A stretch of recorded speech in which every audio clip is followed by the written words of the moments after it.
Here we go. Thanks for finding us in the DC-12 clubhouse as we count you down to the start of the Wizards season. Yeah, the Wizards taking on the Philadelphia 76ers. All the coverage starting at 6 o'clock tonight. Again, this is off the court in the DC-12 clubhouse. Thank you for checking out DC12club.com. And again, Justin Kutcher, Drew Gooden, great to have them with us last week. But wow, this is going to be a lot of fun. Looking forward to just spending some moments with Robin Lopez as we say, welcome to the Wizards. And I know I can tell by that smile on your face, at least I think that's a smile. You're looking forward to the start of the season. But first of all, has it been going well for you so far here in DC? As well as can be expected, reunited with Russ, you know? Well, I'll pick up along those questions. Yeah, it's a shame you had to get reunited with Russell Westbrook. That must be a big challenge. It was, you know. Obviously, we had our teams had a bit of a Pac-10 rivalry. Pac-12 now, we're old, I guess. Shooter Washington, the defender with the Lopez twins. And on the right, Collison is their point guard. Westbrook, they're really aggressive too. In basketball years. But we're trying to forge past that. Yeah, you mentioned that. Obviously, you from Stanford, Russell from UCLA, same time period. Here on the East Coast, which might be another planet, we don't get to get inside that rivalry that you just described. What is it like out there, the West Coast rivalry with a Stanford or UCLA? It was pretty intense. You know, we were the two best teams in the conference, and we both agree that we had the best conference in the nation at that point in 2008 or whatever it was. So, and you understand people on the East Coast don't believe that basketball exists on the West Coast. Everyone on the East. They don't want to sacrifice the late night hours to indulge in some truly cerebral basketball. Okay. So for the record, you're stating right here and now the West Coast has a better basketball. I think I have to be. We've got some questions here from our DC-12 club members, and we appreciate that support. But I also want to just start off with something that struck me when you had your first, as we do these, everything virtual, your first Zoom press conference introducing you to Washington, D.C. You had talked about, friends that had come and lived here and just every thing you had heard that Washington, D.C. was a cool place and you wanted to be here. Give us a little bit of that. Yeah, I've had some great experiences here. I know the restaurants are wonderful. I played skee ball, a mean game of skee ball in a few bars. You've seen some of the wonderful monuments, the great museums. I'm excited to be here. Yeah. Are you a good skee ball player? Oh yeah, it's all in the follow through. It's just like shooting a hook shot. It's all in the follow through. Huh. So it kind of helps your basketball game. Oh, undoubtedly. Yeah. So yes, we do have a lot of restaurants. You've probably heard the rumor. It's a pretty international city here in DC. What would be Robin Lopez's go-to meal? My go-to meal? Yeah. Oh, right now probably some grilled cheese and some clam chowder. I'm enjoying we're on the coast. We're getting some great clam chowder. Wow. So for a West Coast guy, that's a very New England type meal you're just throwing out there. It is, isn't it? Yeah. So it's pretty cool. Hey, give us some of your thoughts. And I know we have a lot of questions here from the DC-12 club members, but a lot of them center on your impressions. You've been in the league. First of all, this will be your 13th season. What does it feel like to hear that? Because as I've said over and over again, there are billions of people on the planet. There's only a few hundred NBA players, and this has been a part of your life for now going on 13 seasons. What does that mean to you? It's great. I love being part of this fraternity. Like you said, there's really nothing else quite like it. It is interesting finding myself. I'll find myself in the locker room talking about some of the older days, like I'm one of the elder players on the team, and that kind of catches me by surprise sometimes. Is there a particular phrase or something that does make you feel old? And by the way, you're not old, but it makes you feel old? I just find myself saying, well, it used to be like this, it used to be like that. And that's when I start to feel the crow's feet in my eyes and the grays in my temples, I think. Well, speaking of which, how have you seen the game change, or the NBA game change just since you've been in? It's been interesting. It's been very interesting. I think my first team in the league was the Phoenix Suns. So they were kind of a bit on the forefront of that change with 7 seconds or less. But even then, the great teams we would play against, they would, they would have, of course, perimeter players, but they would always have great bigs in the paint. And not that there still aren't. They just were more anchored in the paint, like Tim Duncan and Pau Gasol, Dwight Howard. And it's been interesting to see the way the game has become kind of perimeter oriented for even the bigger players, stretching out, shooting threes, driving from the perimeter. It's been a joy, and it's great to see everybody become skilled at all elements of the game, all over the floor. You mentioned it's a cliche we say, but positionless is the game of basketball. It's no longer, boy, it's cool. Robin Lopez can make a three. Now you're almost expected to make a three. Rui Hachimura, as he's developing, needs to develop a three game. You wouldn't say that about a power forward 15 years ago. It's true, very true. Mm-hmm. What has been the most thing you've been working on in your game to keep up with an ever-changing NBA? For me, I do work on extending my range, shooting from three-pointers. That's something I'm drilling on every day. I think I'm capable of it, but it's something I also acknowledge that I want to get better at. You've got a teammate, Davis Bertans.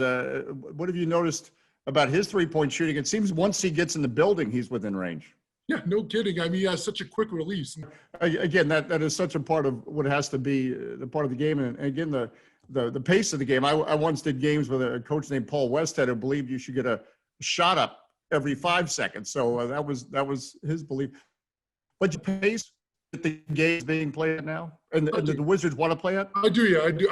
I think it's great. I think, and once again, going back to my Phoenix Sun days, we would get it out 7 seconds or less. We would practice with, a 10-second shot clock.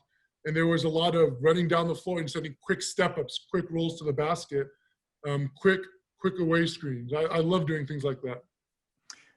Before we continue with the here and now, there's a lot of questions here in the DC 12 Clubhouse just about your background. You come from an athletic family.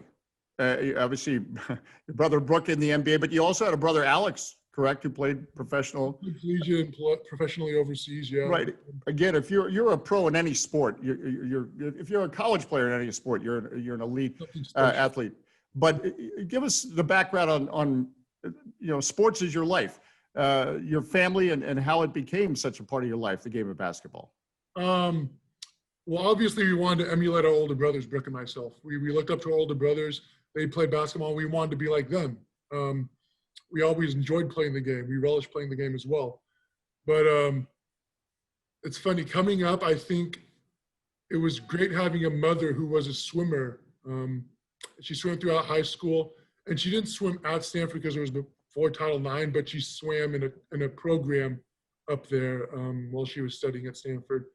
So anytime we had morning workouts, she was able to say, well, I had those morning workouts too, so I don't think you're getting out of this. You're not going to get bailed out. You got to go to your morning workouts as well. I think that's something we should celebrate often. The old cliches about the influence of the father, but with so many great athletes, it's the mother sometimes that's got that competitive spirit and that is really driving a person to elite status. I do kind of find that's the case. We're thankful for all our parental figures, but I think in the NBA we're a bunch of mama's boys, especially. Don't tell anybody I said. I don't know how they'll feel about that. Yeah, we won't put that on Twitter. That'll end up going viral. By the way, your opinion: are swimmers the best athletes? Period. I mean, that's an amazing sport.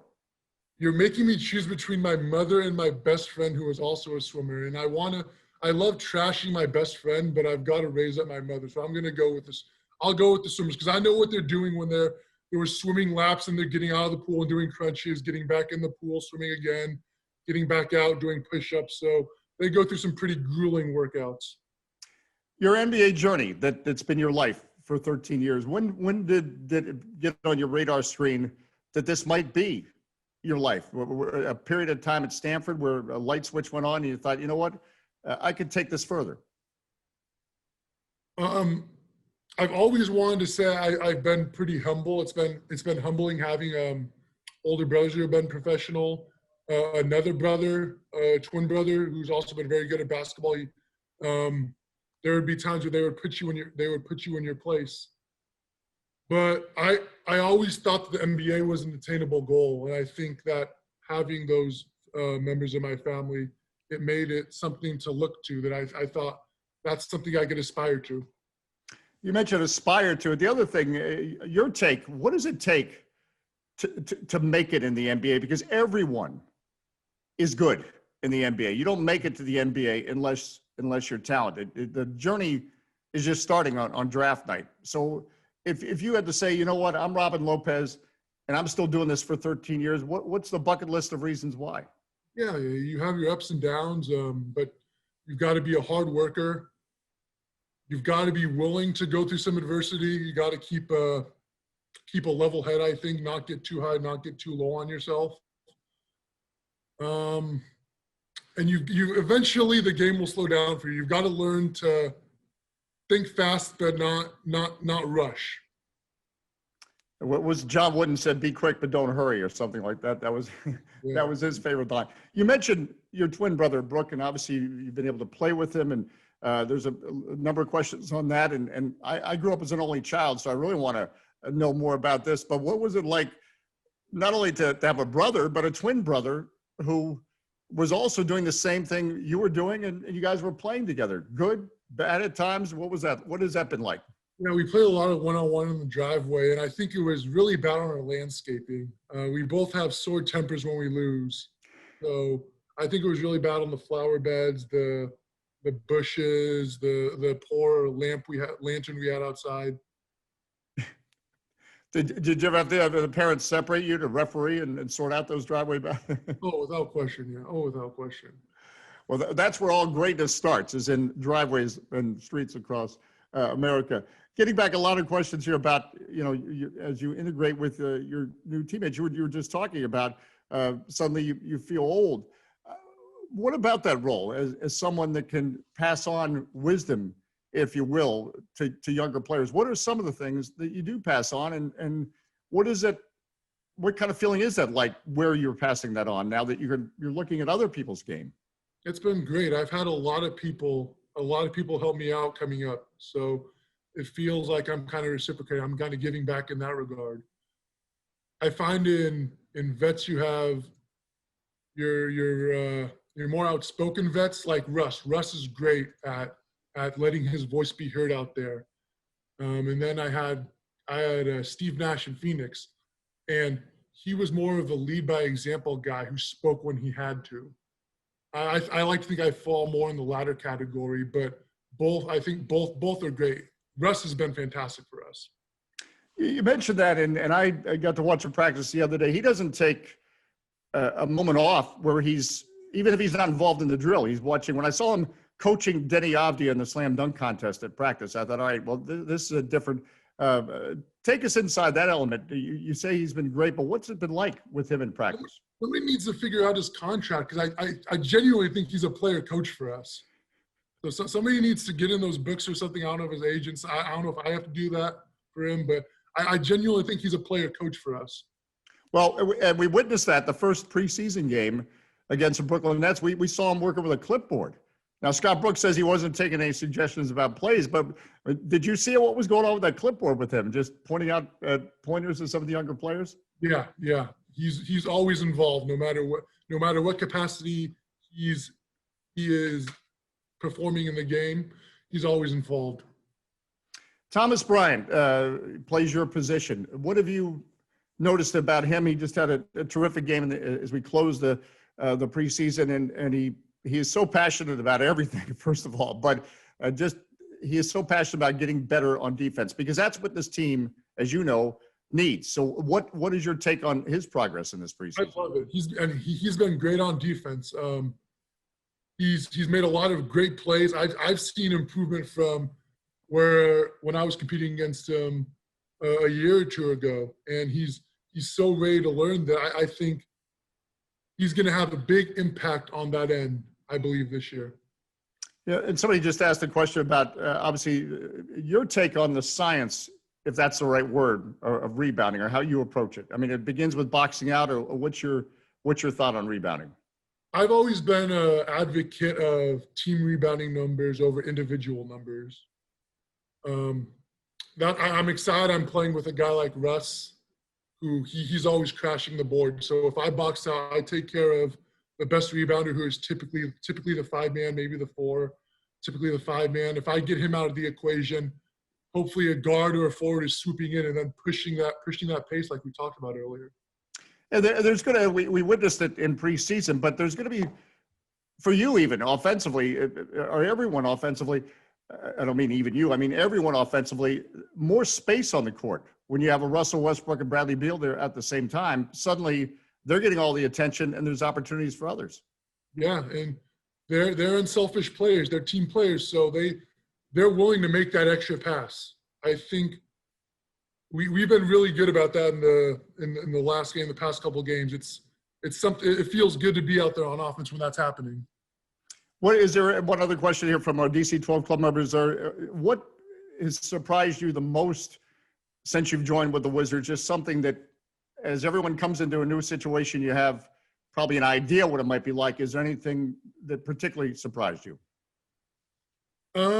I know, like, on paper, we have a very youthful roster.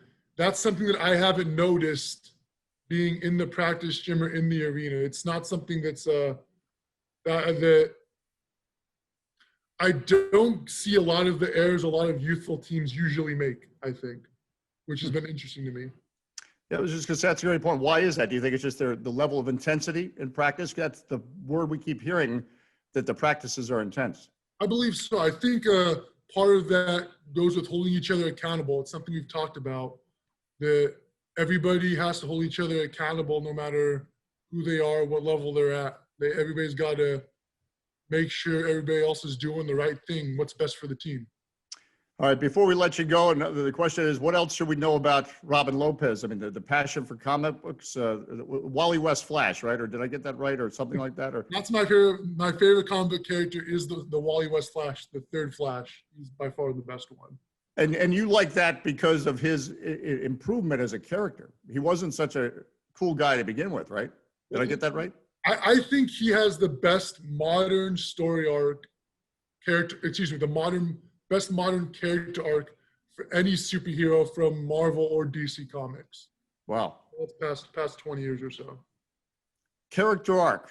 Well, that's a dramatic statement. We're gonna end off the court on think of having a good character arc. But before we let you go, I have one more question for you, because season ticket members have the opportunity to win great prizes each Thursday in our DC 12 Club Trivia Challenge. And again, we appreciate all our ticket holders and supporters who stand with us and staying connected with us this year. Each week, a player or guest has to answer a special trivia question, and that answer will be part of the trivia challenge. So here we go, Robin. This is your big trivia question. Somebody could win a prize based on what you say, okay? So here you go. You said you wanted to come here. You said you were excited about being in DC. We learned, don't play Robin Lopez in skee ball. He's going to beat you. So we know he's going to look for a place for skee ball. But is there a place in Washington that you're most looking forward to visiting? Place in Washington that you're most looking forward to visiting? For me, it has to be the Smithsonian. I haven't been there yet. That's why I'm most excited to get to eventually. They probably have a skee ball exhibit there too. So I would have to think so. The best in the country for sure. Maybe there's a really nice one in like Germany or something there. I think the best in the country for sure. Yeah. Well, Smithsonian's the answer. Listen, Robin Lopez, I know you're extremely busy. You got a season to get to. We appreciate your time on Off the Court. Thank you so much for having me. It's been fun. Again, Smithsonian is Robin Lopez's answer. Thanks for joining us, and thanks for your support. Keep checking DC12club.com for more events like this as we connect with you. As you guys make it happen, you're supporting our team. And get ready, the Wizards will take on the Philadelphia 76ers. Coverage starting tonight at 6 o'clock on NBC Sports Washington. We'll join you on the radio. The journey is beginning tonight, and we're very excited, and we're very thankful for your support.